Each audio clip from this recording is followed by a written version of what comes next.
The analytic philosophy of history, and analytic philosophy in general, is best conceived of as the Anglo-American heir to the logical positivist movement.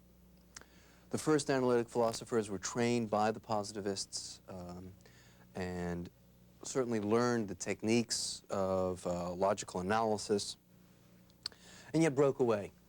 For several reasons, logical positivism became untenable, principally by the result of two people's work. Thomas Kuhn, in his Structure of Scientific Revolutions, which suggested that, in fact, science worked through what he called revolutionary paradigm shifts rather than the model of the slow but steady accretion of knowledge. And, of course, the important researches of Willard Quine, who was a graduate student of Rudolf Carnap, who showed that the fundamental assumption of an analytic, synthetic, purely formal versus empirical distinction which underlay positivism was, in fact, untenable.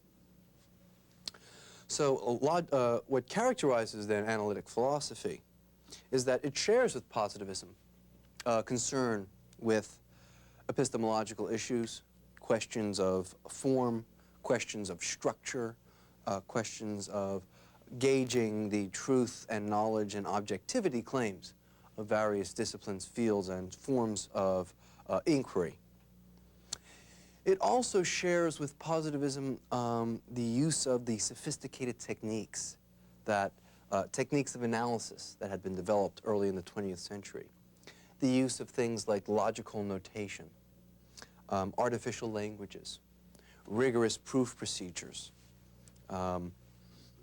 taking arguments and schematizing them, putting variables in the place of propositions and terms, and then stressing the formal coherence of the argument.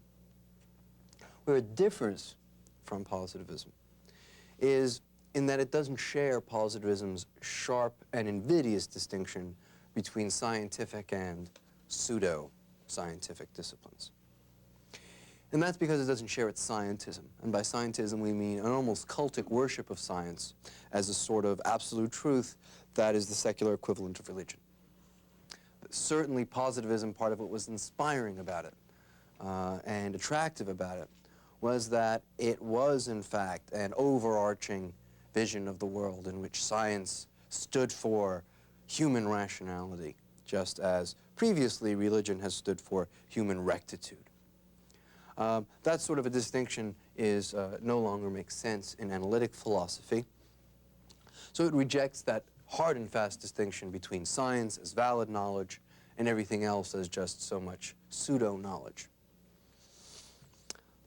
It also rejects with it the belief in the methodological unity of all empirical knowledge, which is to say that all empirical knowledge, all knowledge of the world, must come in the exact same form. There is exactly one structure of explaining things in the world or understanding them. That was a fundamental presupposition of the positivists, one that is lost on the analytic philosophers. And by the way, I should point out analytic philosophy is still, for the most part, the dominant school of philosophy in America as well as in England and some parts of Germany and Scandinavia for that matter.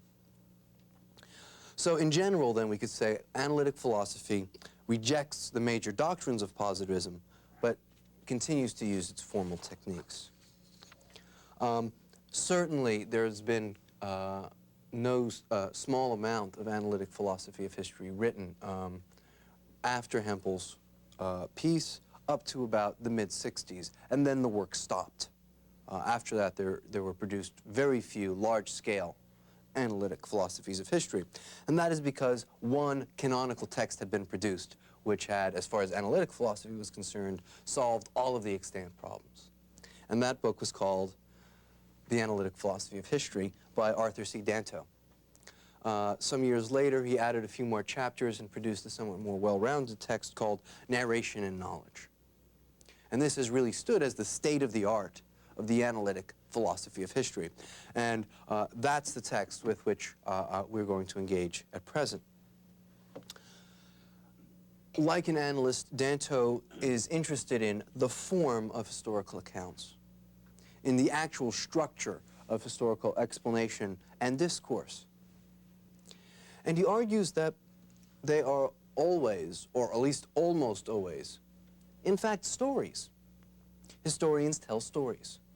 And the form of these stories is always a narrative account about the past. And Danto wants to argue that this is not an incidental feature. It's not something which is merely contingent. This is philosophically significant. And it is worthy of a logical analysis, or an analysis of what we might call the logic of narrative sentences. How do they work? What's their structure? Now, such narratives, such stories, the large-scale text that makes up a history, can be organized around three different sorts of issues, according to Danto. The first are pragmatic issues. What do we mean by pragmatic issues? Moralistic issues. A history of slavery in the Americas, a history of racism in the Americas. Other sorts of pragmatic issues might be directly political issues. Someone is interested in arguing for term limits. They do a history of the notion of term limits and the practice of term limits from Madison up to the present. And of course, another sort of pragmatic consideration are ideological.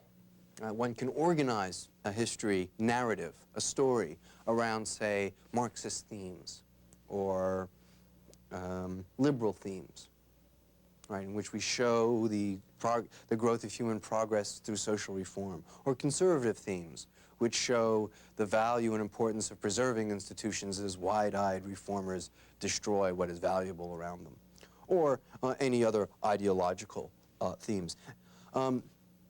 They can be organized around theoretical themes. And again, we could think of a different sort of a Marxism here, a Marxist history which is organized around the story of the development of the productive forces, about how the French Revolution really is fundamentally the expression of a growing market capitalism, and with it a breakdown of the social relations of the Ancien regime and feudalism. We can think of a history that is organized around Freudian theory. There have been several written. Right? We discuss the significance of Martin Luther relative to his upbringing.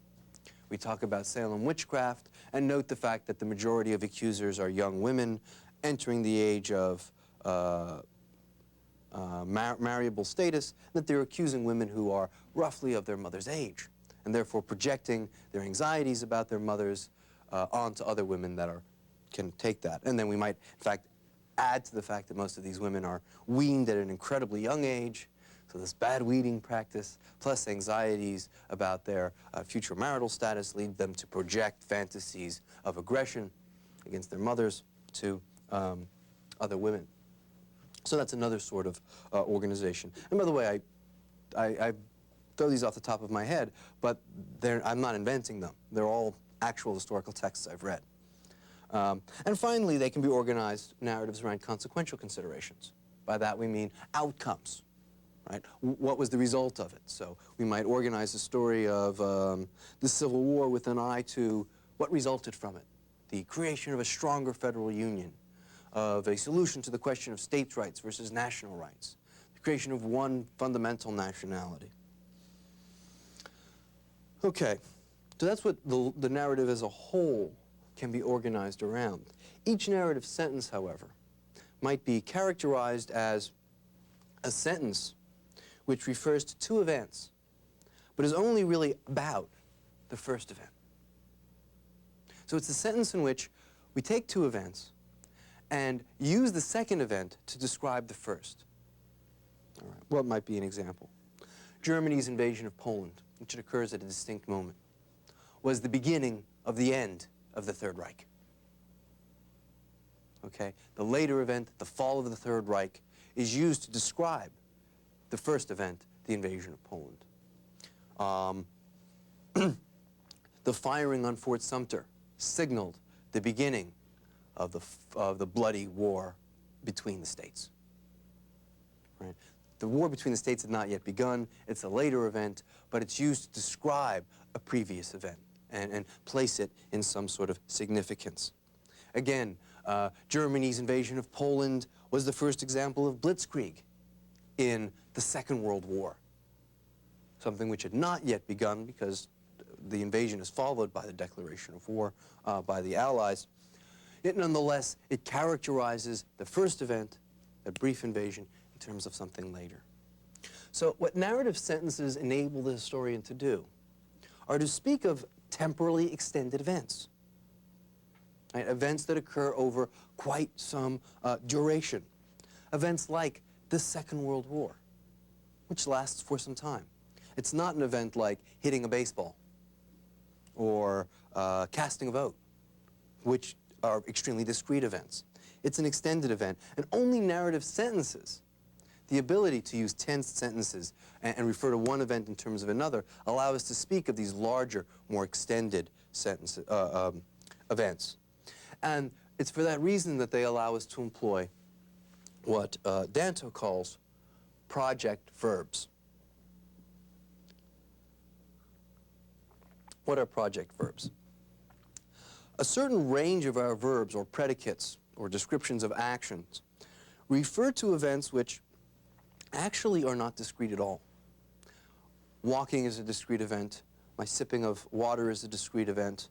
My lecturing is a discrete event. It occurs within a specific space-time, and that is all that occurs within that specific space-time. But there are other events like fighting the Second World War, which are not continuous, but are extended and discontinuous. Consider a soldier who is fighting the Second World War.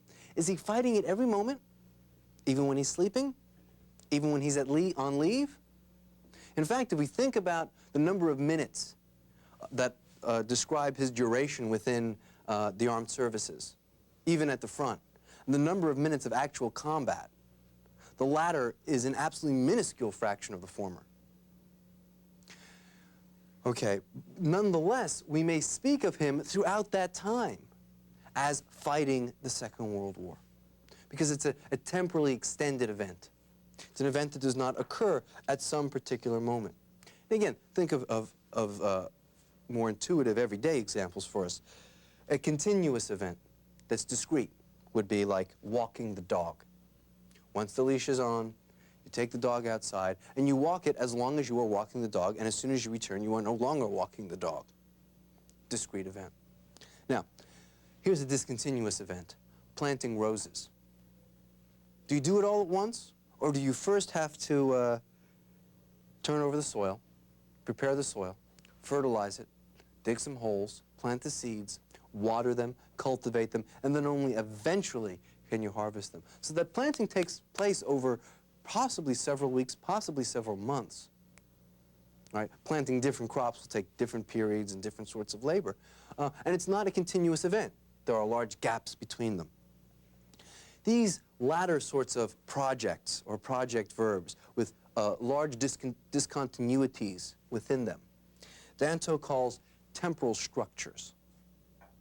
Right? They're time-extended events. They're structures which occur over extended stretches of time in a discontinuous series. And it's within these temporal structures, like planting cotton, planting roses, fighting the Second World War, building a nation, that narrative sentences, it's within them that narrative sentences relate events. So again, let's go back to our sentence of firing the first shot of the Civil War at Fort Sumter. We are taking that event of firing that first shot at Fort Sumter and relating it to a discontinual temporal structure called the Civil War, in which battles are not fought at every single moment. Shots are not fired at every single moment, nor at every single moment is some unit engaging in some post and maneuver. But nonetheless, it's an event which occurs over an extended period. And the significance, then, of that event is shown by placing it within the context of the larger temporal structure. What was the significance of the firing on Fort Sumter? It initiated the Civil War. What was the significance of the firing at Lexington and Concord? It initiated the Revolutionary War. What was the significance of Rosa Parks refusing to sit in the back of a bus? It initiated the Civil Rights struggle. What was the significance of Petrarch's move up to the mountain? It initiated the Renaissance. Right? So the meaning of that event, the significance, is actually formally simply placing it within the context of a narrative sentence and a temporal structure. And that's what part of the logic of narrative sentences is about, placing things within these larger time-constrained events.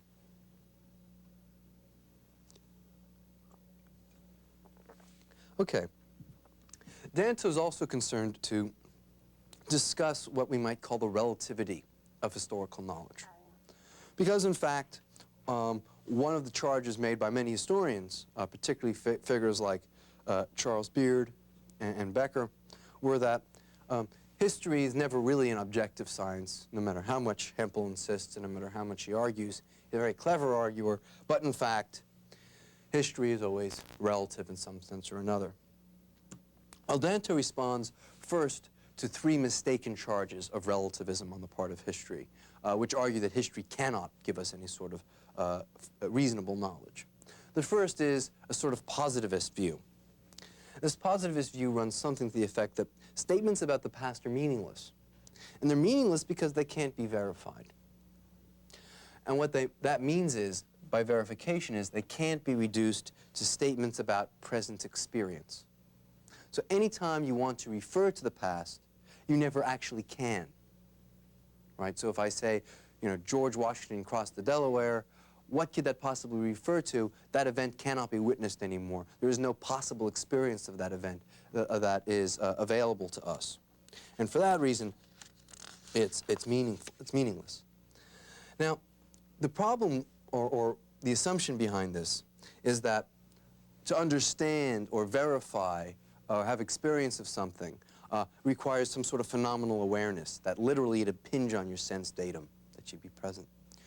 But the problem is, can phenomenalism ever capture or be used to explain tense sentences? Sentences that have past and present tense structures to them. Because the key to such sentences is that their truth value depends on the time of their utterance. To say that Ronald Reagan succeeded Jimmy Carter as president is true in 1981, 1982, or any time thereafter. Is it true to say that in 1973? That's precisely the point of a tense sentence. To place it in the past tense and say it in 1973 is false. It depends at the moment of occurrence relative to the statement of the sentence. And that phenomenal interpretation of verification never captures that tensing. And it, in fact, also ignores something else. All our experience is of the past. Even if we choose to be phenomenological and neurological, your experience of what you think are present states are the result of previous firing of neurons, synapses, and nerves.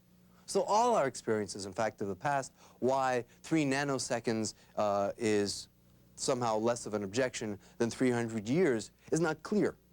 On what principle do you distinguish that the time span between the firing of my nerve endings in my fingers and the sensation of pain is short enough that, that I can get valid knowledge from it? Why that time span is acceptable and 300 years isn't, is not clear. There's no principled reason for that. Okay, so we dispense with that first argument. The second charge is from Bertrand Russell, and he offered a skeptical argument that he thought might prove that history could be bunk. And that is, suppose the world was created 5 minutes ago. And with it, the entire world, all the evidence about the past was created with it. So sure, we find all of the Declaration of Independence and all of that stuff, and it's got all the right carbon dating, but really it is logically possible that it could have been created 5 minutes ago with all that carbon dating in it. In that case, all of our statements about the past would in fact be false because there was no past. Therefore, it's possible that history is just bunk. Okay. Now, Danto's strategy here is very clever. He says, first of all, let's understand something about this skepticism. Russell intends it as a specific charge against history, that history is a particularly sort of bunkish discipline. But why did you pick 5 minutes? Why not 4 minutes? And if you give me 4 minutes, then I'm going to ask you why not 3 minutes. And if you give me 3 minutes, I'm going to ask you why not 2. And then we're going to get back to a nanosecond. When we get down to a nanosecond, we're going to discover that this is just skepticism, not skepticism about history, Because if it's a nanosecond, then all of our scientific knowledge is also mistaken, is also subject to the same sort of falsifiability, or the same sort of debunking. So what Russell's really raising is not historical skepticism, but skepticism. And he's right. Skepticism is a possible point of view, but no more so for history than for any other discipline. And for that reason, since there's no principle of difference here, Danto can invoke the principle of non-vacuous difference. It's not a fair charge against history if everything else is guilty of it as well. Okay. So that turns out to be a false critique of relativism, because if 5 minutes can be chosen, we can go with instantaneous skepticism, and then not only do our historical predicates or 10 sentences fall by the way, but so do our scientific ones. Okay. The third charge, and this is the only one that Danto thinks is actually a very serious charge, is the one raised by historians. And that is that historians are just too biased, too politically interested, and too much engaged in special pleading for their own ideological views to have sufficient objectivity to offer the truth. So history is fundamentally relative to the prejudices of the historian. Now, let's begin with something important. This is confusing two things. The cause of belief, the cause of some scholar writing some particular interpretation, with the grounds for believing it. I might write some history text based on the belief that this history text will support my political agenda. That doesn't mean that you would believe it because you want to support that political agenda. I might write it for the most base reasons, and yet it might still be the truth. The truth has nothing to do with the motivations that led me to write it. It has to do with the evidence. Okay, so there's a fundamental confusion going on here in this charge. Yes, it's true that historians are not particularly objective. They all have their political hobby horses they like to ride, the axes they want to grind. But that has nothing to do with the truth of what they write. That's only what causes them to write what they write. The truth has to do with the evidence and inferences they draw. Nor is history any more guilty on this score than science. Scientists, too, have ideological motivations. The history of science is replete with plenty of scientists trying to prove or disprove fossil evidence because of their religious motivations. The science of phrenology in the 19th century within anatomy was developed to justify and explain the existence of slavery in the American South. In the Soviet Union, a distinct genetic science was demanded by Lysenko and supported and thought to be scientifically true because it was a Stalinist good science, a Marxist proletarian science. In Germany, Einstein's theories were officially rejected during the 30s by some of the greatest scientists in the history of the West because, you know, he was Jewish. It was a decadent Jewish science. We need a pure Aryan Germanic science. So the charge that history is somehow unique in being ideologically motivated is mistaken. Everyone has ideological motivations. That has nothing to do with whether those views are tenable. That simply explains what caused them to come to the views they did. Both history and science always organize evidence and accounts relative to a scheme. The difference is the historical scheme is narrative. The historical scheme is a story, emplotment. Now, what underlines this last charge, this third critique, is the belief that somehow the historical truth or objectivity, that goal that we seek and that historians lack, resides in recounting the past as it really was, in and of itself. And that the historian must fail, either because he's too biased to recount the past as it really was, or perhaps more profoundly, because he doesn't have all the details about the way it really was. He would have had to have been there.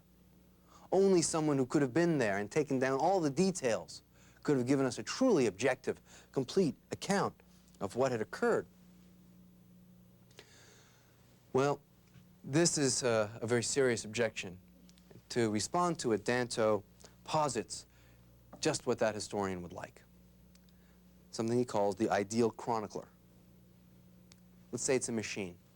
This machine is created from the beginning of time. And what it does is it records every event, every detail as it happens.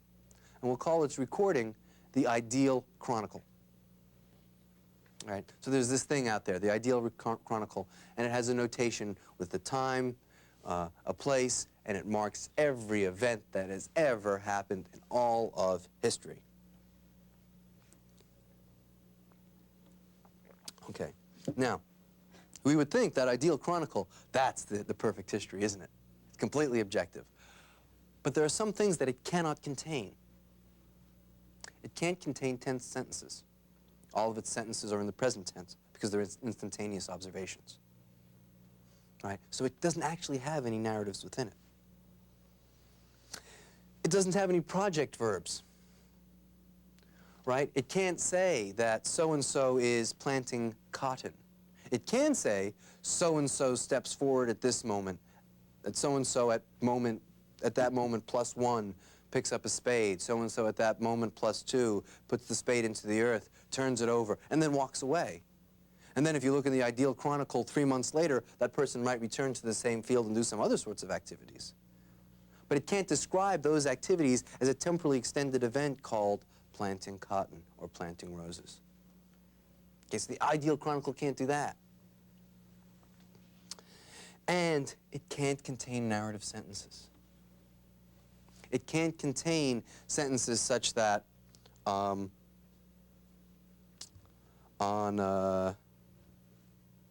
October, or let's say in 1939, the Second World War, in September of 1939, the Second World War began. Because on that date of September, the Second World War didn't begin. The war wasn't declared until some time later. And in fact, it wasn't named the Second World War until even later than that. It cannot say that in 1932, Roosevelt began his triumphal presidency and led us through the New Deal. Because that wouldn't be true till later. So it can't use any narrative sentences. It can't explain, as it were, the significance of events. It might be a source for historians. Historians might look back at it to get some, perhaps, detail. What moment did this particular act take place? But it could never actually be history, the Ideal Chronicle. It couldn't produce history. Okay. The point is, that charge, then, that historian is necessarily relative because he can't have all the detail, is mistaken. All the detail wouldn't solve the problem. You can never have all that detail because all the detail wouldn't supply you with what you need for history: tense sentences, narrative sentences, and project verbs. Okay, nonetheless, there is a certain relativity to historical knowledge. And that relativity is a result of the very logic of narrative sentences themselves. For if we consider the way those narrative sentences work, the significant event, the significance of some action, is always described in terms of some later event. So the significance of what we do today hangs on the outcome of that action. In that sense, we can see that, as the old expression, hindsight is 20/20 vision, is quite true, right? Our temporal distance gives us an advantage over the historical participants and agents. Therefore, when we say the historian could never really understand an event unless he'd been there to see everything, that's precisely wrong. The person who's at the event can't understand everything. Only we can, because we know what really happened. We know what it was really about. But it also means something else. The significance of each event continues to change as it produces new outcomes, new and different consequences. Okay, so I want to make both of those points, first of all. The first part, which is that we have an advantage over contemporaries. Let us say someone knocks on a door of a house in 17th century England, goes in and sees a woman giving birth, and says, "Madam, unto you is born the greatest physicist of our century." We immediately summon the master of lunacy. That statement is not true at the moment. But an historian, 70 years later, can say, on that night, in that house, unto Mrs. Newton was born the greatest physicist of that century. Okay? That is the significance of narrative sentences and the fact that they always privilege people who come later. You could not have known that Isaac Newton would be, that the infant Isaac would be the greatest physicist of the time. You could later. And therefore the significance of that event, which undoubtedly Mrs. Newton just thought was an easier or hard labor and just one more son, later on turns out to be far greater, far grander. The participants could never have known what was involved. When Rosa Parks refused to move to the back of the bus, she didn't know she was starting the civil rights movement. She was tired, she's an old lady, and her feet hurt. And she didn't want to move. She'd moved long enough.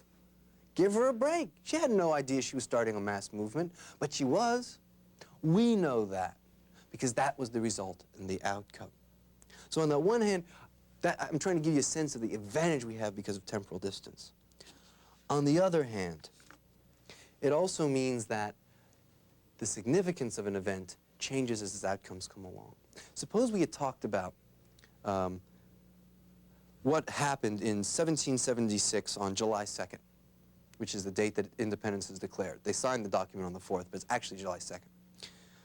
And we'd ask the participants what happened that day. They'd say, well, 13 different states declared independence from an empire, from a king. Suppose we'd asked them about 12 years later. They would have said, well, the 13 colonies began to assert their freedom. If we asked them 20 years after 1776 or 30 years, they would have said that was the moment of the beginning of the creation of the United States. Okay? The meaning had changed because consequences had changed. The federal constitution has come along. We ask them another 20 years later, and we go down to Mississippi and ask someone, and they say, yeah, that was the beginning of our fundamental mistake of getting involved with these Yankee mudsills. That wasn't the beginning of the creation of the American Republic. That was the beginning of a very bad diplomatic arrangement. We ask them another 30 years later, and they say, yeah, that was the beginning of laying the seeds for this cataclysmic struggle that we've just gone through, the Civil War. The point is the meaning of an event changes as it produces new outcomes, and it's constantly producing new outcomes. Okay? When we talk about the creation of the Cold War, had we talked about that 20 years ago, the birth of the Iron Curtain, we would have said, yes, that was the beginning of an incredible tragedy. Had we asked certain people about it, they would have said that was the beginning when war hawks produced an incredible tension in the world and threatened to blow up the world with nuclear weapons. We asked them 6 months ago, they may give us a very different answer. They might say, well, turns out those war hawks were kind of right. That wasn't actually the beginning of a global cataclysmic struggle. It was the beginning of the finishing up the problem of the Second World War, the end of totalitarian dictatorship. And we had destroyed one totalitarian dictatorship, and we were putting pressure on the other, and it turned out we would get that one too. We'd finish the job we'd started. So the meaning of that event, we could have no idea that that's what it really meant in 1984. It was hotly contested that that was what it meant. And I think you could make an excellent argument for the view that that wasn't the case at the time. But in hindsight, it clearly was. For now, let us suppose, as a scenario, in 5 years, the Soviet power reemerges. Then it will have an entirely different meaning. And it may, in fact, have that meaning we talked about 2 minutes ago, the negative sense of the war hawks and stuff like that. So it's for that reason that our historical knowledge really is relative, because it's incomplete. It's relative to our temporal perspective. It's relative to the changing present within which we live. And it's for that reason that historical knowledge is incomplete in essence because of the unknowability of the future. The meaning of the past hangs intensely on what has yet happened. Okay, I want to talk a bit about Danto's conception of the epistemological status of history. Danto wants to argue that history is neither an art, nor is it a science. Rather, it has elements of each. It has artistic elements in that it is a narrative. It is a story, and stories can be told well, with flourishes, and not well. And those of you who have read history texts note the difference right away. There are history texts that are remarkably well researched, remarkably well conceived, and that put you to sleep after about 3 pages. It's just not very gripping. There are other history texts which you just love to read, which are wonderful, are largely wrong. Shoddy scholarship, hideous use of footnotes, but they're gripping, they're exciting, and they're fun. And that's the artistic part of it. Nonetheless, there are scientific elements as well. Danto does accept Hempel's thesis that historical explanation is nomothetic, that it does require to some extent the use of general laws. Yet, at the same time, he tempers that. For instance, we talk about, he gives the example of when Grace Kelly came to Monaco, people hung the American flag when she first visited it. And he said, well, is that in fact a nomothetic sort of explanation? Well, it could be. You'd have to redescribe things. You'd have to say that their hanging of the American flag was the people of one country were honoring a visiting dignitary of another. That in such situations, when that visiting dignitary will become a member of the royal family, you honor them by some sort of ritual display, and then hanging the flag is such an example. The point is, yes, it's subject, it can be reduced to the sort of general laws Hempel talked about, but the historian's not interested in doing that, because he's not necessarily interested in the general features of it. He's interested in Monaco itself, and in what they did on that day. So, although explanation is nomothetic, the interest of the historian is ideographic, is in the particular and in the unique. He's not interested in rituals of display. He's interested in what happened in Monaco in that day. In fact, most historical descriptions are far too specific, and they would have to be recharacterized in a much more general way to admit of deduction from laws. We would have to turn all such events like the firing of Fort Sumter on one civilization showing force towards another civilization when they're competing for control of one state. Okay. So that's possible. And undoubtedly, in some sense, epistemologically, that's presumed, which is why history does have a sort of some scientific elements. But it's not, in fact, what we find, because it's not, in fact, the interest of this historian. What history does is explain change. Change from one state to another. And it does so by telling stories, with a beginning, a middle, and an end. Okay. Now, Danto points out, first of all, whenever we hear about the Hegelian dialectic and its thesis, antithesis, synthesis, it is just a pompous German way of inflating narrative. What is the thesis but the beginning? What is the antithesis but the middle of the story? And what's the synthesis? It's the end. So it's just a very big, long-winded way of talking about what movie directors already know. Every story has to have a plot, a beginning, a middle, and an end. The beginning is always, you know, the first conditions. It comes in conflict with something else, a causal agency, and it results in a conclusion. In fact, we might think of narrative explanation as the most basic form of causal explanation.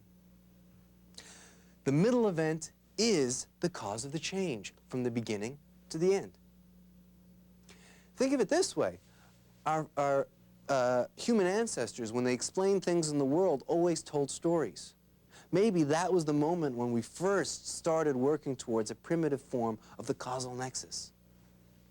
Myths precisely are primitive versions of causal theories, because they say, let us begin in the first times. The first times are the initial conditions. And then such a thing came along. That such a thing that enters the story is the causal force. And the result is the effect. So narrative is, in fact, a particular form of causal explanation. Perhaps primitive, perhaps less formal.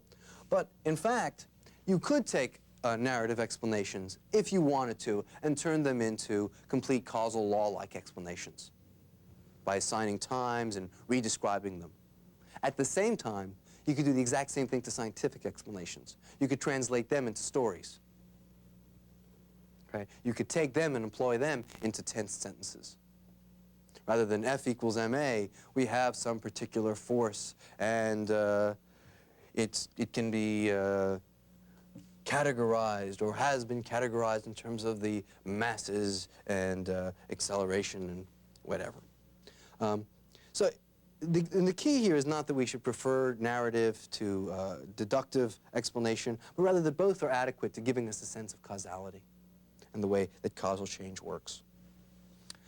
All right, I want to turn now to the idea of empathetic understanding as explained by Collingwood, which Danto characterizes as Verstehen, the German word for that understanding. He has no doubt that historians do it all the time, that they engage in a heuristic, as a heuristic technique to get inside of the heads of the agents. But it's never a formal or explanatory device, and here he does agree with Hempel. And it can never help us to reconstruct historical experience.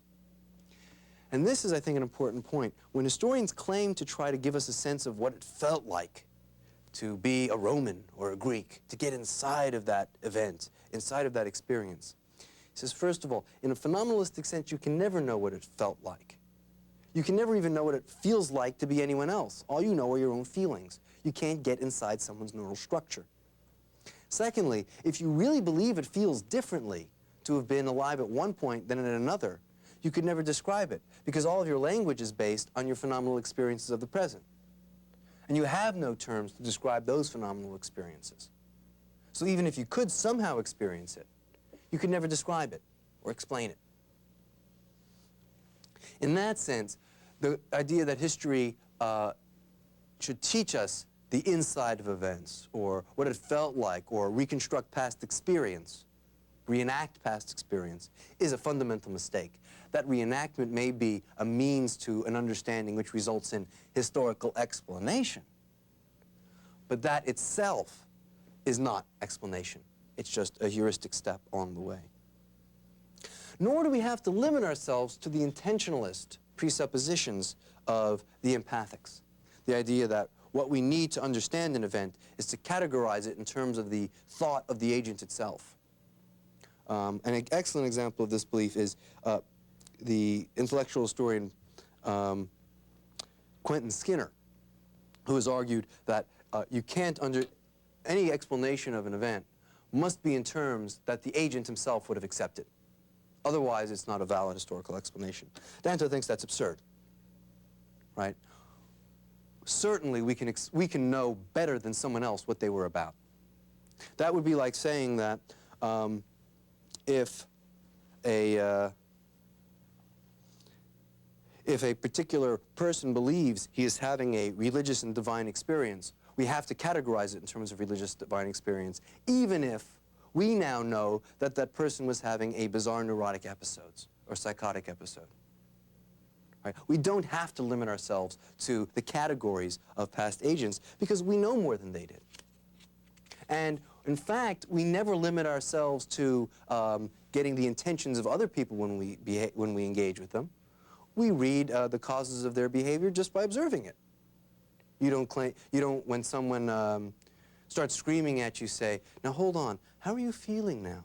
Are you angry? I want to try and understand what's motivating you. You see facial expressions, and from that you deduce this person's angry.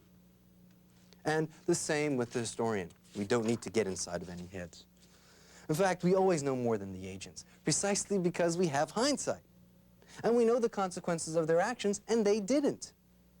That's why we know more than they do. Okay. Finally, I want to turn to a critique of what Danto calls substantive philosophy of history.